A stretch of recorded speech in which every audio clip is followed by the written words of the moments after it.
c'est d'abord une expérience. L'expérience d'une rencontre. Et peut-être que dans une société tellement inquiète, tellement angoissée, tellement prête à s'opposer, à se mettre en combat les uns avec les autres, combat qui peut très vite générer beaucoup de violence, peut-être que cette expérience de la relation qui me fait du bien, c'est peut-être le cadeau qu'on a à partager avec la société. Voilà. Et au cœur de ça, eh ben, ce que moi j'appelle, en tant que famille, comme beaucoup d'entre nous ici, peut-être l'essentiel d'entre nous aujourd'hui, ce que moi je nommerais comme un mystère douloureux quand même, ce handicap. Hein, pour beaucoup d'entre vous, bah, vous êtes plus pro que nous, parce que vous savez que Simone Sirène s'est née avec l'histoire de ma sœur qui a eu un accident à 17 ans, donc elle a 17 ans de retard par rapport à certains d'entre vous dans l'apprentissage du handicap. Elle a appris à partir de l'âge de 17 ans. Hein. Pour plusieurs d'entre vous qui êtes nés avec une infirmité motrice cérébrale, si je ne dis pas trop de bêtises, vous avez démarré le chemin de la vie avec ça. Voilà. Et donc, derrière ça, eh bien, ce mystère un peu douloureux qui est que ce handicap, on s'en passerait bien. Il rend la vie plus compliquée.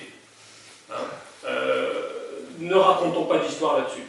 Je crois que c'est bien de pouvoir se le dire, simplement parce que parfois on peut être tenté un peu de faire un coup de violon, d'idéaliser. Je crois que c'est pas ajusté ça. Voilà.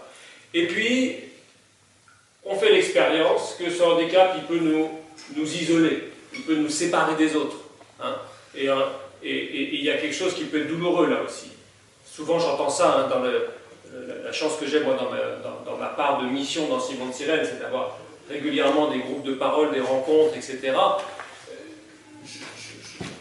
J'entends et je réentends souvent combien cette différence, ce corps fragile, ce corps blessé, il peut nous éloigner des autres. C'est douloureux pour nous quand on le vit dans notre corps, c'est douloureux pour ceux qui nous aiment, c'est douloureux pour un papa et une maman. Tout ça, c'est une réalité. Voilà. Et un peu mystérieusement, dans la filiation de l'Arche de Jean Vanier, dans la filiation d'un certain nombre de grands frères et sœurs, hein, pour moi et un certain nombre d'autres, dans une expression très vivante d'une promesse évangélique, mais qui n'a de sens que si elle est universelle et que si elle ne vient pas créer des compartiments. Hein. Donc si elle se conjugue avec d'autres credos dans l'homme, credos dans une dimension transcendantale, ou pas, peu importe, j'ai envie de dire. Le vrai sujet, c'est l'expérience qu'on vit ensemble.